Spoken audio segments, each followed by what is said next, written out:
to turn the beat around. The queen of Latin pop and international mega superstar, Gloria Estefan. The Grammy Award-winning singer has sold more than 100 million records worldwide since joining her band Miami Sound Machine 50 years ago. Back in 1975, the Cuban-American has blended her Latin roots seamlessly into pop mainstream. It's also where she found love with her future husband, Emilio Estefan. They now share 2 children. Come on, shake your body, baby, do that conga, no. In 1985, her smash hit Conga If you want to do the conga, you got to listen to the beat. earned worldwide success. With songs like Anything for You, And I do anything for you. throughout the next decade, the singer would produce smash hits like Rhythm Is Gonna Get You The rhythm is gonna get you tonight. and 1, 2, 3. Her artistry knows no bounds, 1, 2, 3, 4. Come on, baby, say you love me. and she's considered the most successful Latin crossover artist in music history. And in 1989, Gloria rose to solo stardom with her debut solo album, Cuts Both Ways, which includes hits such as Get On Your Feet. Get on your feet. Get up and make it happen. Gloria Estefan of the popular musical group Miami Sound Machine suffered serious back injuries today when a truck collided with the group's bus. But in 1990, she sustained a life-threatening cervical fracture after her tour bus was involved in a crash in Pennsylvania. She made a full recovery and the following year launched her comeback with a worldwide tour and album, Into the Light. La tierra que And her following album, Mi Tierra, won Best Tropical Latin Album, the first Grammy of her career. She went on to win 3 more Grammys, her most recent for Best Global Music Performance for the song Bemba Colora, tú no eres nada. Tiene la bemba colorada. Sheila E. and Mimi Sucar, which pays homage to the queen of salsa, Cuban singer Celia Cruz, one of Estefan's biggest inspirations. The Latin pop star is also an actress, How about a kiss? Absolutely not. starring in the 2022 remake of Father of the Bride, and the previous year in the animated hit Vivo with music by Lin-Manuel Miranda. Keep this song inside your heart. Estefan is a songwriter, philanthropist, and is also author of 2 New York Times best-selling children's books. With her infectious rhythm and iconic vocals, Gloria Estefan is a music powerhouse. In 2015, she and Emilio were honored with the Presidential Medal of Freedom by President Obama. And in 2023, Gloria became the first Latina in history to be inducted into the Songwriters Hall of Fame. At 68, Gloria is not finished. This past May, she released her 16th studio album, Raíces, Una buena cosecha. her first Spanish-language album in 18 years. 2 singles hit #1 on the Billboard charts. A la vecina que la de la esquina el marido le quiere tumbar. Raíces, nominated for 2 Latin Grammys, won Best Traditional Tropical Album. She's also on the big screen this year. Where could my little Gabicita be? Starring as Grandma Gigi in the Paramount blockbuster Gabby's Dollhouse, the movie, playing a creative and quirky grandmother. Plus, Gloria, alongside her daughter Emily, is producing and composing music for the upcoming musical Basura, which will launch in Atlanta, Georgia in 2026. We sit down with a legendary star in this week's All Access. Hi, everyone. Welcome to All Access with Linsey Davis. Thanks so much for streaming with us. Conga, Get On Your Feet, Rhythm Is Gonna Get You. Gloria Estefan has topped the Billboard charts and racked up major awards for half a century. But there's much more to her than the voice that introduced the Miami Sound Machine to the masses. I had a chance to speak with Gloria Estefan about her career, her family, and the life-threatening injury that could have derailed her life.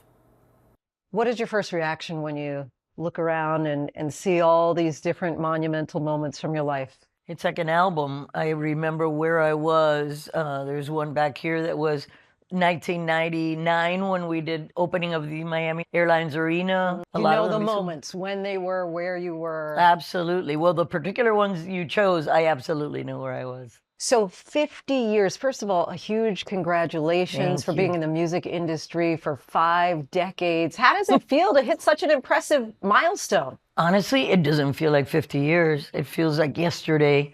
And I think because Emilio and I always look forward into our next project, what we're excited about sharing, and we've done a lot. And we've done a lot. I only know that when we do a retrospective or something that they put up a video of everything we've done because we don't sit and talk about it. But it feels like yesterday, very quick. And you all met in 1976? Night 5. I joined his band in summer of 75. So I've been with my music career 50 years, although I sing since I talk. And I've been with Emilio 49, married 47. Your most recent album that you released earlier this year, Raíces, which of course means roots in Yes. English. Emilio wrote many of the songs on He there. wrote most of the album. And I've been writing for 3 years with my daughter on an original musical. We're doing all the music and lyrics. So I was really immersed in that process. And he brings me this song, Raíces, and he goes, babe, this song, I can only hear your voice in my head. And I go, babe, but I'm so busy like with this, I can't. He goes, do you trust me to do the album, write it for you? I go to it. And of course, in true Emilio form, he started coming with amazing songs, fully produced. So by the time we had 8 of them that were already a part of my heart and soul, because I kept listening to them over and over, I said, all right, let's go in the studio and let's do this. And it just, everything happened this year. It wasn't planned that way. I reminded him, I go, when we were picking a release date, I go, oh my gosh, this is our 50th year. He goes, no, can't be. But it was. And the album is not doing too shabby. 2 Oh my singles, gosh. #1 on the Billboards, also recently nominated for Latin Grammy for Album of the Year. Yes, and Tropical Album of the Year. We're thrilled because, music is for the younger people to come in and do their thing, do their fusions and whatnot. And us artists, we're happy to continue to make music, but to have that kind of an impact worldwide, because it's really been worldwide, and in my heart language is particularly special for me. It's kind of full circle, and it's a beautiful thing. It never gets old. Now, you were a toddler when you and your family first emigrated from Cuba to Miami. Yes. Give us a sense of how your upbringing, your roots, your Cuban heritage really has affected your artistry and your music. Well, it's in me, it's part of my blood, my skin. The first music I listened to was the Spanish great, Celia Cruz, Cachao, my mom's record collection. At the same time, I listened to my mom's Nat King Cole records, Andy Williams, and all the greats, crooners. So how did it affect me? I'll tell you what, those pictures right there of this new video, La Vecina, I shot in the place where we live. Mi linda vecina, no se puede controlar. Which looks exactly the same. And for me, it was like telling this story. Here, I came into this country. I used to sing for the ladies because my mom asked the guy, it was a brand new apartment building. She said, can I fill the apartments for you? And she brought her family and friends, all women with small children. Husbands were at Bay of Pigs. So we were a commune and protected each other, one car that they all shared. And that way it was important for me now, so many years later, to go back to that spot and honor it in the way that I feel it's still a part of me, and as is Latin music, which you hear it, it became the fusion of who I am, because I am totally a fusion of different cultures. We hear that and feel it. Do you remember the first time you ever performed? In the big outside performance? No, just outside of your home. Okay, well, I did in high school. I used to sing and people loved it. So someone asked me to sing at their wedding. So That's how you became a wedding singer. I sang at a wedding, but with my guitar in the mass. I used to play folk guitar at masses in my high school. And then later when I joined the band, my first official performance was October 25th of 1975 at the DuPont Plaza Hotel, which is no longer there. But I'll never forget that night as long as I live. When was the moment you decided for yourself, I have to do this? Well, when Emilio called me 2 weeks after that wedding, he tracked down my number and he was saying, look, I work full time. I'm not going to make you miss any classes or your job. I just think it'd be really cool because there's no female singers in any of the bands in Miami. And I was so happy just to be a part of that experience after what I felt that night at the wedding when I sang with him. I said, Mom, I promise you, I'm not going to quit school. I love learning, but I really want to do this. And I was about to turn 18. So I go, and it's about time I start making some decisions for me. And, I just did it. What keeps you out on the stage? You say you're kind of a shy person. You don't want to be part of the center of attention. Well, I've gotten used to that already. Yeah, now that's I'm over that part. No, but what keeps us both moving is creating like something new that wasn't there before and wouldn't be there if you had the mindset or the inspiration or the discipline to continue to do what we love. And we just I love being in the studio. It's my happy place. So all those things, the behind the scenes, the creative part is very fulfilling. And that's the reason if we have an idea or something that excites us, that's when we want to share it. There are a lot of people who are talented, who love music, but they don't have the staying power that you do. Again, for 5 decades. Do you know what the secret sauce is? I don't know if there's a secret sauce, but I can tell you this, we keep evolving. You can't be clutching on to past successes or things that have worked before, because then you're kind of stuck and everything you live becomes a part of your music and your art. We're always looking ahead and always, doing new things that make us happy. Like at the beginning, they wanted us to do 10 more congas. Come on, shake your body, baby, do that conga. No, you can't control yourself any longer. And I said to the record company, I go, I write ballads. And so we had them release Bad Boy as a second single, which was completely different from conga. Bad, bad, bad, bad boy. You make me feel so good. And then I said, we want to release this ballad, Words Get in the Way. And they go, they're not going to know it's you. I go, they won't know it's me for a moment. But the words get in the way. And when they do know it's me, it's just going to allow us free expression in our complete, in the whole gamut, the spectrum of what we do. You mentioned conga, of course, released in 1985. When did you years. realize this is becoming a huge hit? We knew it was a hit before we even recorded it, and I'll Really? tell you why. Because we wrote it in Utrecht, Holland, after playing a medley of old Cuban congas because we'd run out of material, and the Dutch audience went nuts. So I told my drummer, we need to write a song that talks about this rhythm and we can incorporate the fusion and all this. So we got back home. We were still playing gigs, even though we had this international thing going. We were still doing weddings and bar mitzvahs and quinces. And I grabbed a cassette player. I sang horn lines into it, gave it to my horn guys, and we put the song together and we're performing it before we even went into the studio. And people would react as if they were hearing a hit. So we had no doubt, but convincing the record company and radio was a lot tougher. It took a year for it to get to the top 10. What do you think it is about it? I mean, there is just this infectious beat and rhythm to it that does kind of just make you want to get up and dance. Well, I think, when I wrote The Rhythm Is Gonna Get You, it's a fact. Rhythm is gonna get you. Rhythm is gonna get you. You don't need to understand the language. Percussion and rhythm makes people move and makes them dance. And there's a lot of elements in there. Like at the time they were using a lot of loops, but we used sounds that we recorded ourselves that were in no drum machine. So it stands apart from time. Our drummer moved the little things to make it percussive and syncopated like Latin music. So even though it's got that 2/4 dance beat, it's got all these other, like Miles Davis, for example, he loved the song because he could hear the intricacies of what we were doing and, all the Afro-Cuban beats that were under it. But for people, it was a fun pop song, and that's the beauty of it. It still kind of stands on its own. It certainly does. Is it your favorite song? Oh, it's one of my favorite songs. It's one of, and I've even done it in samba. I've done it every way possible you could do it. I've done it. But yeah, I mean, it's hard to pick a favorite song. Making you pick your favorite child, right? Yeah, and if I had to, I'd probably choose the first song Emilio and I wrote together, which is Con los años que me quedan from the Mi Tierra album. That's become like a huge wedding song all over the world, and it was very special, but you can't pick a favorite. Con los años que me quedan por vivir. Coming up, Gloria Estefan on the crash that almost took her life. Gloria Estefan of the popular musical group Miami Sound Machine suffered serious back injuries today when a truck collided with the group's bus near Scranton, Pennsylvania. I couldn't bathe.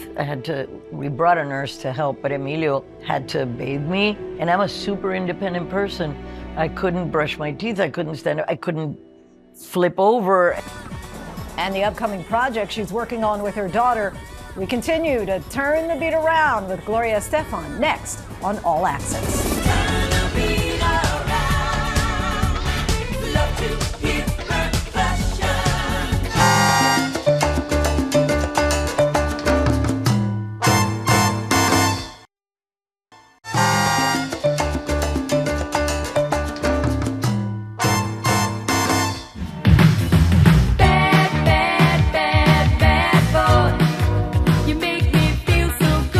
Known for hits like Bad Boy, Gloria Estefan is one of the most celebrated artists in the world, still creating hit singles like La Vecina, 50 years into her career.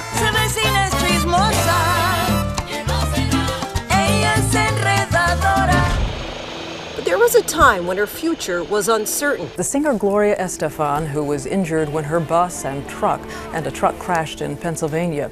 She was operated on today in a New York hospital. Let's look back to 1990. You're on the tour bus. When it gets into an accident, you end up with a fracture to your spine. What brought you through that moment, that difficult time after? Yeah. Well, so many things. First of all, my dad was in a wheelchair, so I really fought hard because I knew what my family was in for. And I thought, I don't care if I ever get back on stage. I want to be able to get up and get a glass of water if I can. If I would have ended up in a wheelchair, I would have figured out a way to continue my life and do other things. But the prayers that people sent my way, and by the way, I was in a Catholic high school.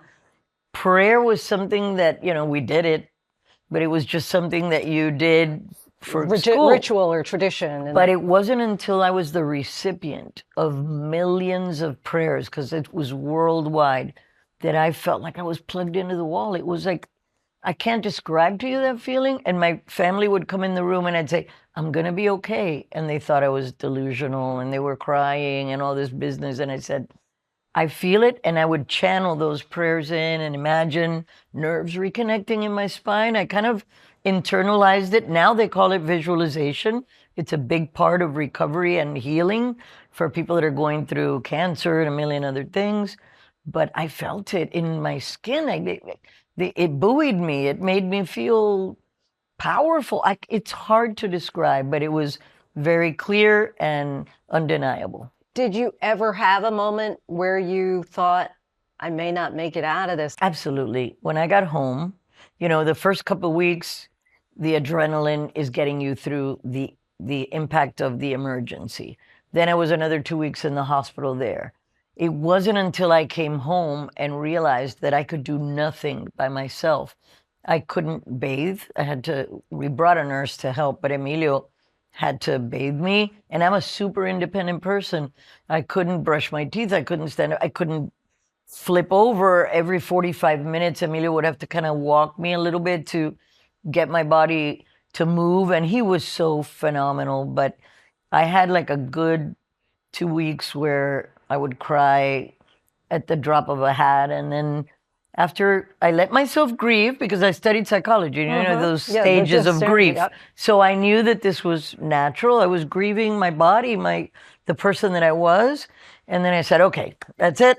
Enough. Pull yourself by your bootstraps. You got to look ahead. You got to just take one day at a time, 1 hour at a time, really, and move forward as best you can. You end up on the flip side having this worldwide tour and album that was huge success all over again.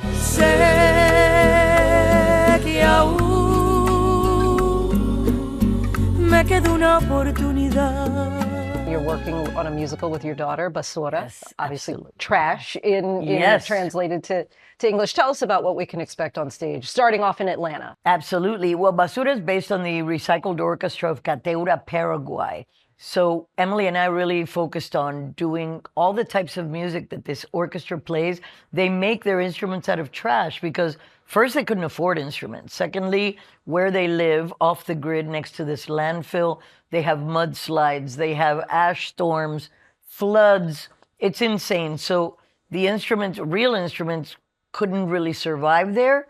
And I love so much that their motto is, the world sends us trash because they can't control what happened to it. It used to be a lake 45 years ago, and now it's one of the biggest trash mountains.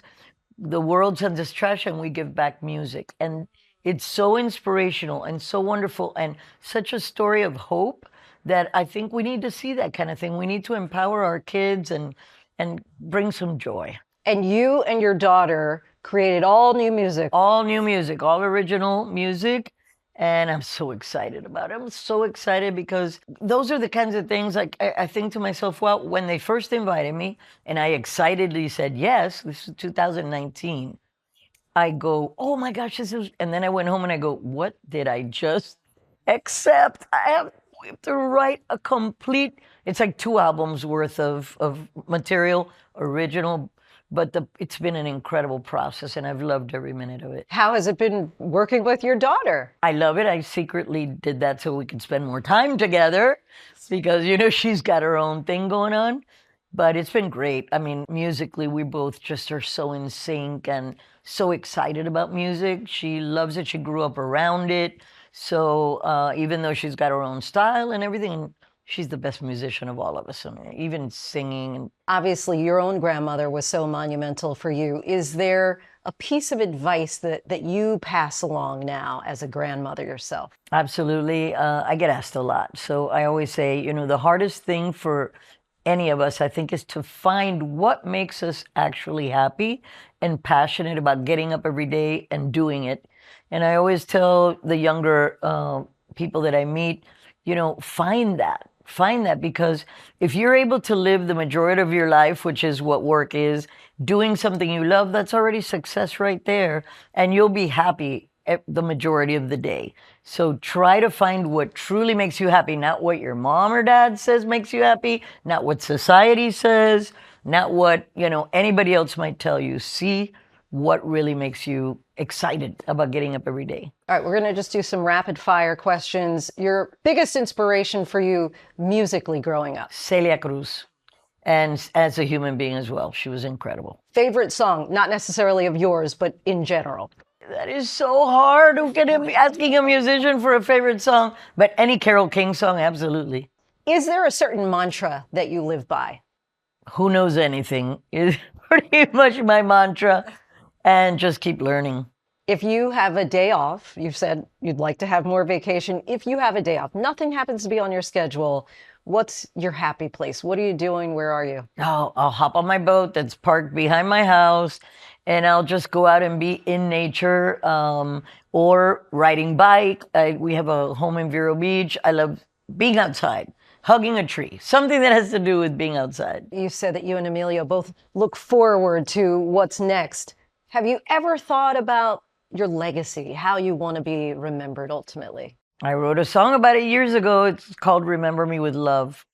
That's all. When people think of me, if they would have a smile on their face, and if they keep playing my music and it's still a part of their life, because I think, thinking of Celia Cruz, she's as alive as ever musically and always in my heart. Our thanks to Gloria Estefan for that conversation. That's all for All Access with Linsey Davis. Make sure to join us for ABC News Live Prime weekdays at 7 p.m. Eastern.